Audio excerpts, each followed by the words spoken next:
On today's show, a 20-year-old's idea that might clean up half the plastic in the ocean in the next 10 years, robots that can adjust after they get injured and keep on walking. And Disney may have made one of the coolest toys ever.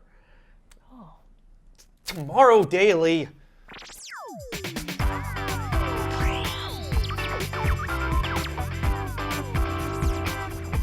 Greetings, citizens of the internet. Welcome to Tomorrow Daily, the best geek talk show in the known universe. I'm Ashley Esqueda. Join me as always, not Christopher Walken, Kill Anonymous. Hello, Ashley. That was I can only do. I know. I felt like that was a little bit of walk in there. Really before we get started, obviously a big important thing to us is that Fallout 4 has been announced. No release date. There's a trailer out there. It's about 2.5 minutes. It's amazing. It's taking place in Boston as revealed through the trailer, but not spoken out loud.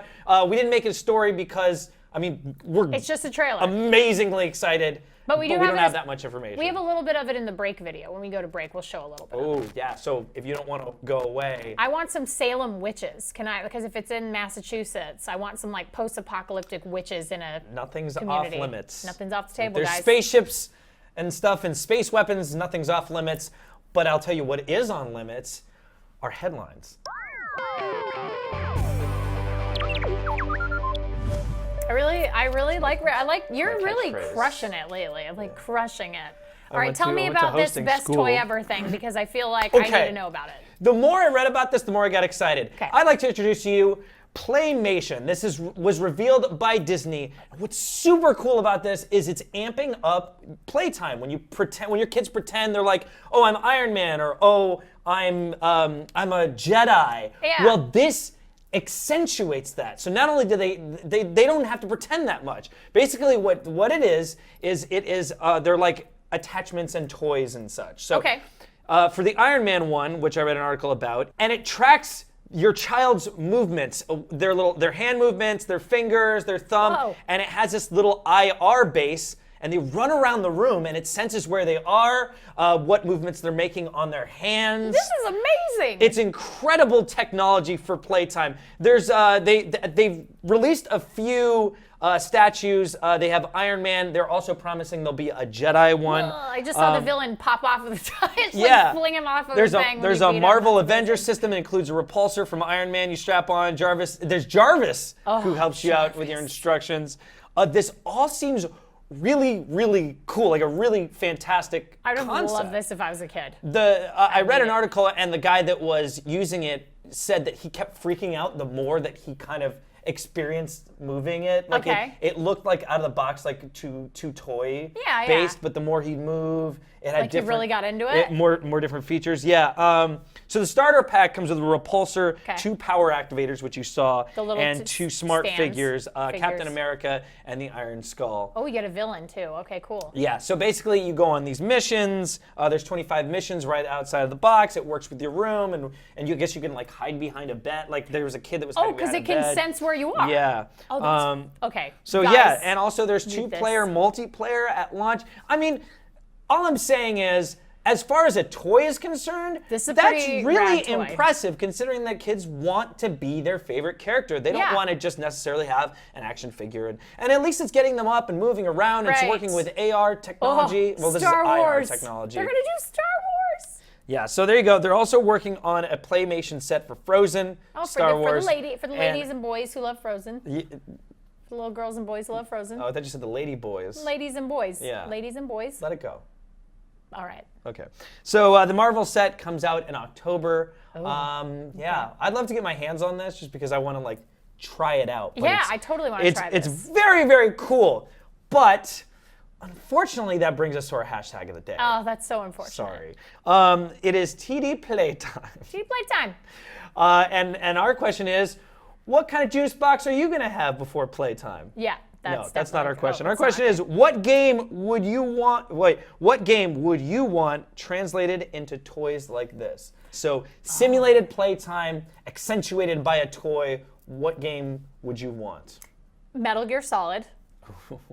Because then you can have like Ocelot talking to you instead of Jarvis, and then you do missions where you have to like hide from your parents and stuff, and then if they see you, it's like what? Like because it can see where you are. Hide from your parents. You're gonna hide around the house and stuff, like, and then you like choke out your parents and take them down. No, I'm just kidding. No, you don't do that. But I think that would be really fun. Like if you have sort of this mission that sort of like scans your room and is like, okay, like now you gotta sneak through the house. You feel like a couple of sensors around your house. You gotta like sneak around and stuff, make sure that nobody sees you. Like guards don't see you, and then like you like make it through your house without being seen. Yeah. Seems like it would be really fun. I like that. So you're going for a little bit of okay, cool. Stealth. I would go horror, but I think I'd do like The Shining or something. Like something real creepy. The stuff of nightmares. The Shining, or maybe that PT game that where they were Stanley gonna launch. Kubrick yells at you through the wrist set to do a take over and over. What is it, and over 126 again? times? Yeah, he's like, listen, Shelley Long. So there you go. Do it again. TD Playtime. TD Playtime. What would you like to see this game tackle? Yeah, that sounds really fun. But incredible technology to have as a kid. Like, I know, where's the stuff when I was a kid? We had like the duck hunt gun, which was very cool. But yeah, the light gun was all right. And we had the Burger Time. We had ROB, we had the robot. Oh, yeah. ROB. But that was what we had. Those are things we had. That wasn't cool. It wasn't as good as this. Yeah. Plus the light gun, you just put it to the screen. I know, you just followed it. I mean, it was terrible. All right, we have cheaters. All right, I got to tell you about these robots that can fix themselves, because really this seems like an awful idea to teach a robot. Like, I'm not super thrilled about this, but a team of robotics researchers released this really interesting publication in Nature about robots and teaching them to adapt if they become wounded or injured. Now, here's how they do it. And this is going to creep you out. Just this phrase alone. They give the robot a childhood. Okay, and by that, we mean that, so when you're a baby, you learn how your body works, right? So like you get on your tiptoes, you're on your heels, you learn how your feet works, you learn how you walk, you learn how to adjust your walk if something's wrong with your foot. Like all that stuff. Okay. So what they do is they do something similar. They upload a quote unquote childhood to these robots with a gamut of different gaits and adjustments that can be made. And so it's like experience in walking in various kinds of ways. Okay. And then there's an algorithm that lets the robot search through that database when it recognizes, hey, like I'm not walking the same way that I normally do. It can't tell which leg has been disabled. It can just tell, hey, I'm not walking the way that I am supposed to be. And then it can go through the algorithm and through the process of elimination, figure out how to continue to move with a modified gait that is very similar to their original gait. So see that? He's got a disabled leg there in the middle on the right. Whoa. And he's walking pretty standard. And so see, he's learning as he goes. Like these are different gaits that he can test. And they're saying that within 7 to 10 tries, it can get like the closest approximation to like, okay, well, through the process of elimination, I've figured out exactly like what the closest. Oh, so he's getting closer right now. Yeah, what the closest adjustment is to my original gait. Like what's the adjustment I can make that will get me walking very similarly to what I was doing before. Wow. How many times? 7 to 10 tries, which is pretty great. So and the other crazy thing about this is the team says it doesn't really matter what kind of robot is using this algorithm. Like there's not a specific robot that is required for the use of this algorithm. And they were saying that they think that with some more testing, it can pretty much work on any robot as long as it has sort of an approximation of experiences, a childhood that's similar to another robot. So for example, if you have a 6-legged robot, one 6-legged robot, and you upload that experience or that childhood to another 6-legged robot that's different, it could probably figure out how to continue and adjust after being injured or disabled. That's crazy. This really is creepy. super impressive that they tackled this. Yeah, and it's great because the thing is in a lot of situations, obviously, you have a robot out, let's say in the field doing something dangerous. If its leg becomes disabled, you want it to be able to continue doing its job. And so that, obviously is the point of this. But next, they would like to try using this algorithm on really complicated robots and more complex robots, like Boston Robotics' Atlas robot, which is that terrifying, like humanoid, like they're really it's a bipedal robot. It's going to be at the DARPA Robotics Challenge this weekend. A lot of the entrants are using Atlas as a base model for their robots. So they want to try to use this algorithm on Atlas at some point, which to me just seems like an awful idea, because you're teaching a robot how to, once you've disabled it, when it's running after you, it'll be able to heal itself and just. You remember keep any going. time they had like a T-600 in Terminator? Whenever they'd knock off their legs and it would still like It just crawl kept at you? going. That's what it reminds me of. That's what we got. Yeah, that's We're on what our it is way. now. So if you're so inclined, you can check out their publication. It's in Nature, which is a science publication. That was really Super impressive. weird. Really impressive science, though. Giving it a childhood, still not a great term. Yeah. It's giving a robot a childhood freaks me out.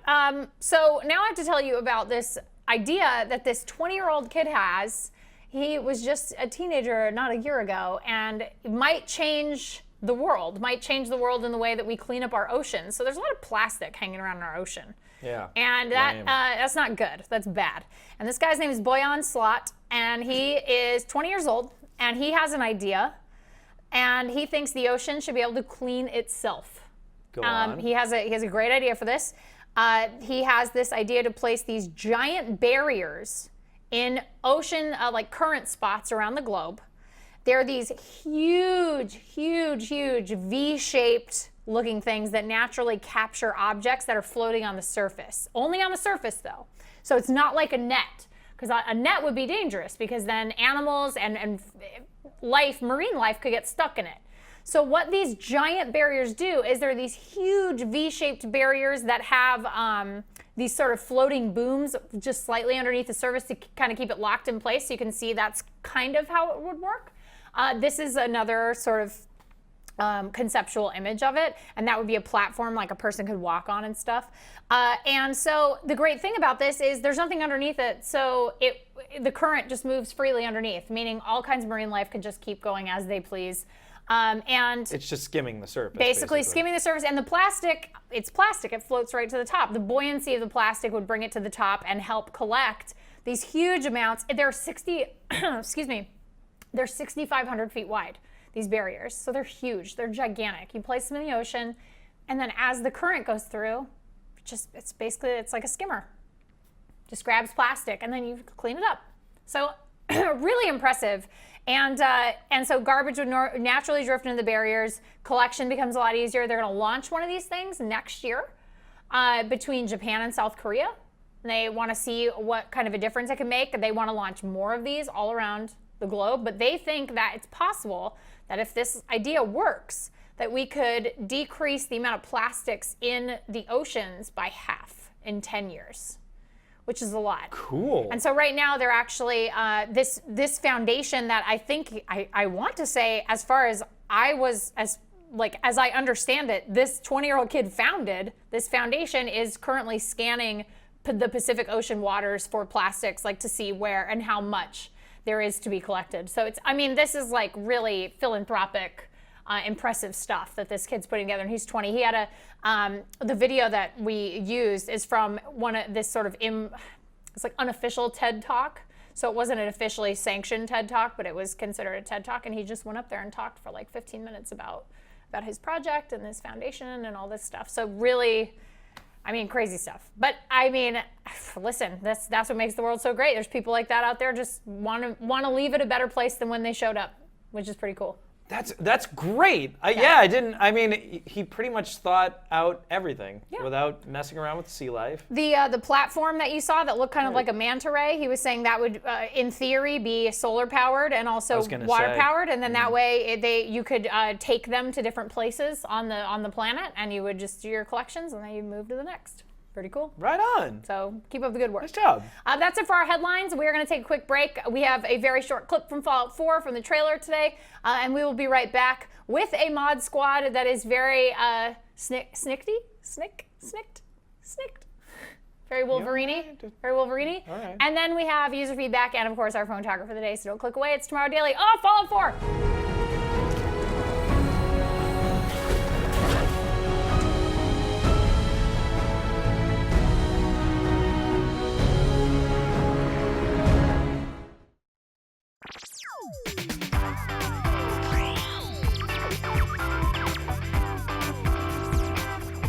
Welcome back to the the show. We've returned. Roll Fallout 4 again. Roll it in. No, I'm just kidding. We are going to check out, it's Wednesday, which means it is, we like to check out things that people have cobbled together on the internet. And this one's pretty cool. So it's time for Mod Squad.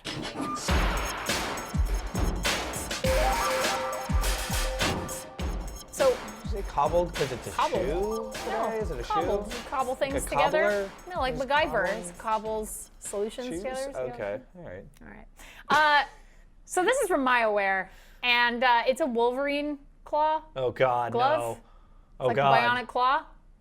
It's pretty awesome. Show it. Let's So see it. MyAware is a sensor that Go. can figure out, like, it's oh my gosh, this is so cool. So you have these electrodes, you set it all up, you get your MyAware. Yeah, you can literally, it's 4-inch claws, they extend when you flex your muscle, and that's it. And there's a lock too, so you can set a muscle lock that's like, no, I'd like to leave them out at a certain time. Even better, this technology is fully open source. MyAware has released all of the step-by-step instructions for you to help you build your own really cool Wolverine glove. So I expect all of you dressing up as Wolverine at Comic-Con to have these available and ready to go at the show. Otherwise, I'll be disappointed in you. That's really cool technology. I always find it weird, however, that usually these creators have a really good, they have really good technology, and the first thing they do is create some sort Let's of make nerd stuff. Iron Man thing or some sort of Wolverine thing. Lasers. Like, no, seriously, it can help people out. But check this out, Schnick. So they're going to help people out, though. That's And what I'm saying. You made a really good point there, and I'll segue into this. It's actually on Kickstarter. Oh. So you can buy, I think it's for $35. You get a MyAware, you get the little sensor, you get the electrodes, you get like 6 electrodes to build your own. Oh, wow, that's fantastic. Yeah, nice. For every 5 backers that back over the $25 mark, they give a MyAware sensor to Limitless Solutions. Remember? The Iron Man prosthetic for the little boy? Yeah, that was awesome. That's them. That's that nonprofit. So for every 5 people who back over $25, they're going to give a MyAware sensor to Limitless Solutions to help build and 3D print really cool prosthetics that are low cost for kids in need. Well, that went crazy awesome. Yeah, That went it was really good at that first. was from like, And then it went way up here. another guy making Wolverine claws. No, and then then you're like, oh my do-gooder. God. Then it turns not out only they're does he have good do-gooders. technology, but he's going to help people. They're doing great stuff. So I thought Nice that job, was bub. really cool. Usually I wouldn't pick like a bigger company that is doing a Kickstarter and stuff for Mod Squads. Usually it's kind of smaller, kind of individual people building stuff. But I just thought this was really great. And Limitless Solutions is a nonprofit that we've talked about on the show with Robert Downey Jr. giving the Iron Man glove to that kid, or the prosthetic to that kid, and he was so excited. That's the very same company. So yeah, if you want to back this, you would be helping a very good cause, and I just thought it was really awesome. Plus, also, Wolverine claws that are muscle activated. Still don't think people should have Wolverine claws. I still You're probably maintain right. they shouldn't have any superpowers at all. At least they're made of not made of adamantium. They're made of plastic. Yeah. It's probably for the best. Do you want to talk about user feedback? I dove into YouTube. Oh God. So no, then. Well, we have to.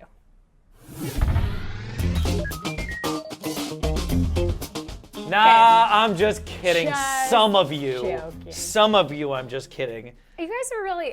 Usually the ones where Don't I give jump them in, too- they're like pretty nice. Are you sure?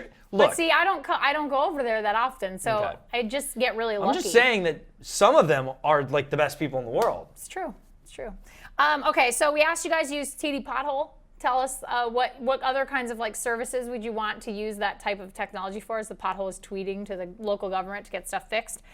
Jam wrote in and said, I would make the line between a bicycle track and a pathway pressure sensitive so you wouldn't run into bicyclists. That's fantastic. That's really smart. I like that. Was basically, I love the idea of, those, when you're driving to Vegas, they have those, the road is like really rigid. It's textured off of the freeway. So that way, if you start drifting off, you get tired.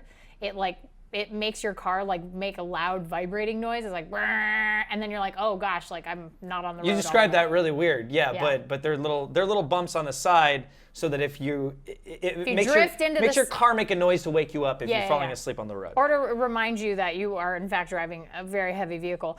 Pin tweeted us and said, a YouTube for aggressive bad driving sorted by license plate with most number of videos. So basically, if you're a bad driver it auto uploads videos of you bad driving on YouTube Yes. with like your license plate number so that people can look you up and how bad you're a driver you are. And then over on YouTube, Alexander Blums wrote in and said they already have talking trash cans in Latvia. So there's the talking trash cans. Oh, great. So somebody already took my idea. I feel bad, but I mean, I'm glad that they exist. That's pretty cool. It was a good enough an idea to exist, so there you fair go. enough. Maybe yeah. I put my finger None on of the my pulse of ideas. garbage. That's me. Garbage, yeah, trending. Nice. Garbage aficionado. That's me. And then Lalzers WTF, great name by the way, said pretty sure those sensors are gonna get stolen. Which, I mean, I could see where that would be kind of tempting to see these little discs that have the hashtag on them. It'd be like kind of a fun keepsake to take, but I mean, they all have kind of locator stuff in them because they have it on Google Maps, so you can tell exactly where they are. So I think maybe stealing one would be not a great idea. Yeah. But you know, there's idiots out there. I think you're right. Yes, I'm sure somebody has either managed to or tried to steal those sensors. We also had somebody write in from Panama City that I don't have, but he was saying that it does, like, these things actually are working. So he was saying, yeah, these things are working, and then the roads are actually getting fixed. So, and then said, greetings from Panama City. So, hey. Hey. But yeah, that's our user feedback for today. Not a whole lot, but quality over quantity, you guys, I always say. Mm-hmm. Okay, so it's time to do our very last piece of user feedback, which is always our photographer of the day.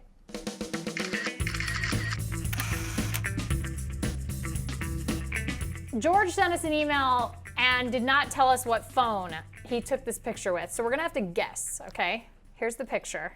Hi guys. Canon SLR. I know, DSLR. right? DSLR. Hi guys, I just want to share my photo for photography. Took this photo on my recent vacation in Mexico, Grand Valles Hotel, Puerto Vallarta, Mexico. I love your show and the whole CNET team. Not a day without checking the website. Look at that nice picture. I want to go to there. That doesn't even look real. Okay, I'm going to assume that George is the richest person in the world. So I'm going to say an unreleased phone, and that's why he can't mention it. Ooh, okay. I like it. It's a super hyper phone. It's an iPhone 10. And it comes with a telephoto lens that you have to screw on, and it also has a lighting kit that's built into it. I like it. Also, it makes popcorn. So, yeah, very cool phone, George. Yeah, really so good. So glad your life is going so great. That you get to have a fancy phone from the future, you jerk. Yeah. No, that's an unbelievable photo. That's a great picture. Yeah, what do you think? Galaxy S6. Okay. Or Note 4. I'm going to guess one of those two. Maybe a Note 4. Right on, yeah. Note 4. It's got to be one of those top ones. You George. Don't think iPhone? It could be an iPhone 6 Plus. Okay. It looks really good. But I don't know. I mean, that's a tough one. I don't know. It could be an iPhone 6. It's definitely a flagship. I mean, obviously. If it's not a flagship, I'd be shocked. Right. But it looks really good. So I would say, I really do want to say though, because the color is so like full and rich, like I would like to say a Note. Or I'd like to say a Note, or maybe an LG G3 or 4. Yeah, anyway.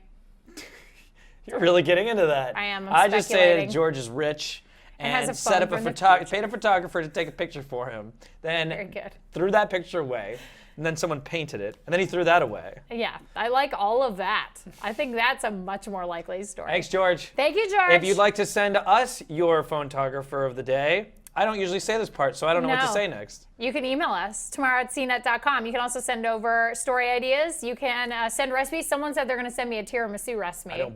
I don't believe it for a second. I won't believe it until I bake it. That's what I'm telling you. Okay. And of course, you can always find us on social media, iTunes, rate and review us, subscribe, all the stuff. You guys are internet experts. We don't need to tell you, but we're Tomorrow Daily pretty much everywhere that matters. And you can find us downtown late at night at 4th and Main if you'd like to come and see what we're doing down there. Come and check us out. Darkest alley you can find, seediest.